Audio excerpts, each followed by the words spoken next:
Bapak-bapak, ibu-ibu, dan teman-teman yang kami hormati. Assalamualaikum warahmatullahi wabarakatuh.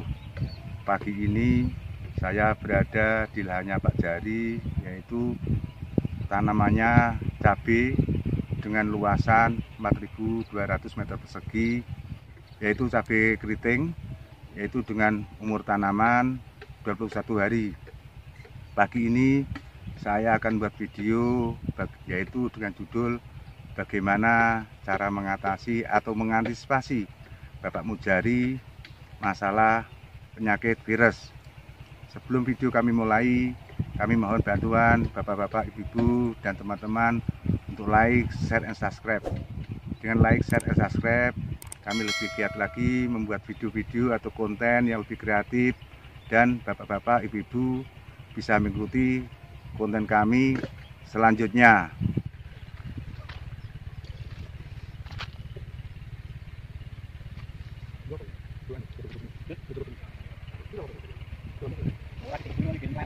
Pagi ini saya sudah ketemu Pak Mujari, yaitu pemilik tanaman cabai keriting, yaitu dengan luasan 4.200 meter persegi.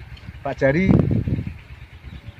saya mau minta tolong, mungkin Pak Jari bisa menjelaskan sedikit masalah pengalamannya, masalah budidaya tanaman cabai, yaitu cara mengantisipasi atau mengatasi masalah penyakit virus, Pak Jari. Mungkin Pak Jari bisa, mohon Pak Jari bantu penjelasannya supaya penonton bisa mengerti gambaran, oh caranya inilah gitu loh Pak Jari. Mungkin Pak Jari punya pengalaman. Oh iya. Ya untuk mengantisipasi virus itu langkahnya adalah yang pertama adalah mungkin pemilihan lahan. Lahan itu harus steril dari tanaman sayur lainnya, mungkin dari tanaman terong, ada timun, kalau bisa dihindari lahan yang dekat tanaman itu. Tanaman itu Pak Jari ya. Kemudian yang selanjutnya adalah dengan pemilihan varietas. Pemilihan varietas yang tahan terhadap virus kuning atau kuning virus itu yang penting itu. Kira-kira apa Pak Jari? Mungkin Pak Jari bisa mengerti gambaran. Yang saat ini yang mungkin yang beredar di pasaran ya mungkin daerah Kediri sekitarnya ini yang paling tahan ya mungkin ya sekitar mungkin Imola lah.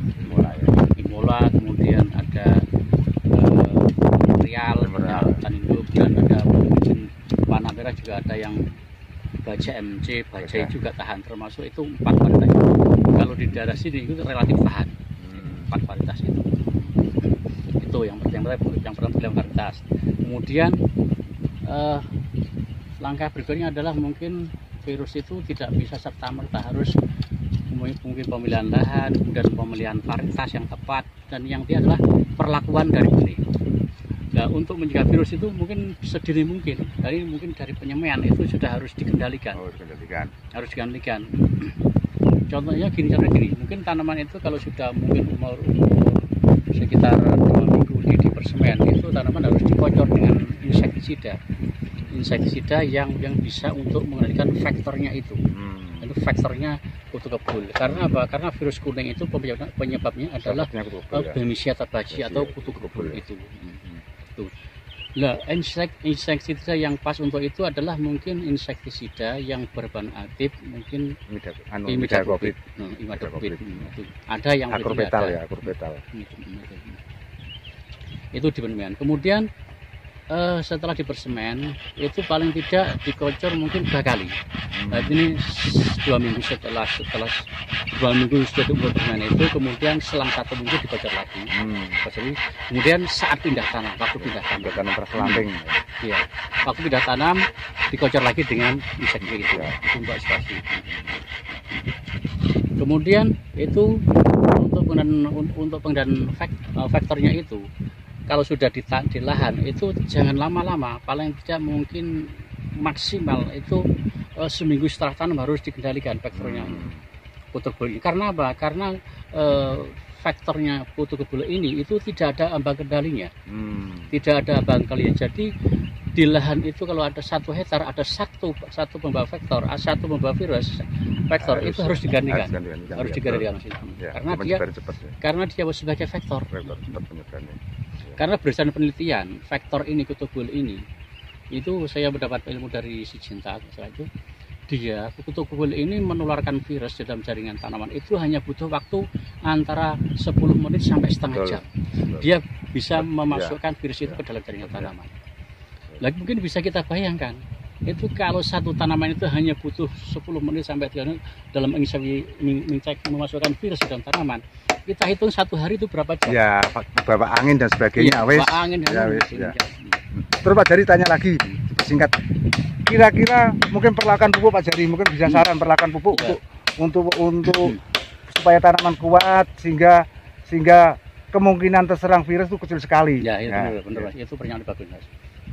Di samping tadi ya, mungkin dari perlakuan benih, pemilihan lahan, ya kan, kemudian terus pengendalian terhadap faktornya virus, itu yang lebih penting tadi adalah pemberian nutrisi, pupuk.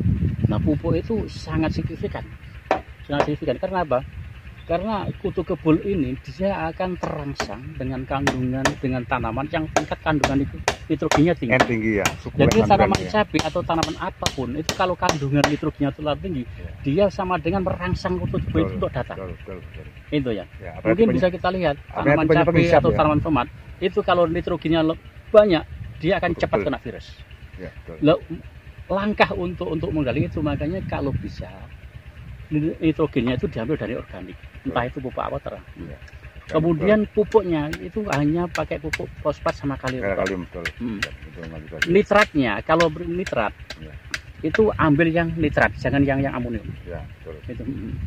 Kenapa kok harus PK tok? Karena tadi yang kembali ke tadi, karena kalau kandungan nitrogennya tinggi, dia akan merangsang datangnya kutu kebul. Daunnya apa sukulen, dan tipe istilahnya kutu kebul kan tipenya pengisap.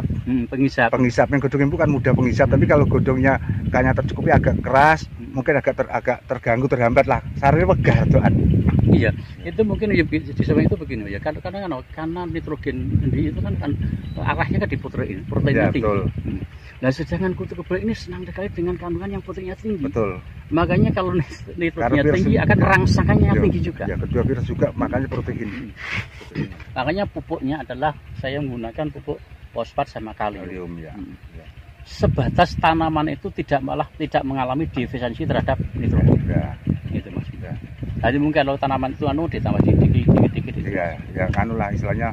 Yang penting itu kita adanya pengamatan monitoring Pak Jari ya. Ya, betul Mas, pengamatan terutama mungkin pengamatan faktor itu. Ya, setiap hari supaya bisa terkendali lah. Benar. Ya, di sini itu Mas, di daerah Pelem ini nggak ada yang berani tanam cabai. Betul, Pak Jari. Jadi bukan yang saya yang tanam itu hanya saya tok ini.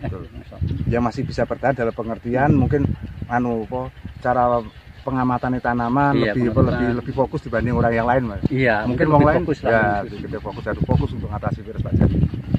Karena mungkin gini Mas, kalau kan saya kan bisanya kan hanya bertani. Jadi mungkin ya ini harus ditekuni benar. Betul, harus diilmui benar. Harus fokus ya, betul Pak Jari. Iya, betul. Cukup Pak Jari ya. Terima kasih. Saya rasa cukup sekian Pak Jari bantuannya supaya penonton itu tahu cara nih ngatasi virus seperti ini Pak Jari. Matur sangat Pak Jari. Terima kasih Mas. Assalamualaikum warahmatullahi wabarakatuh. Akan menyemprot cabai yaitu mengatasi virus. Kami memakai yaitu Genvi dengan konsentrasi 10 mili per 16 liter air.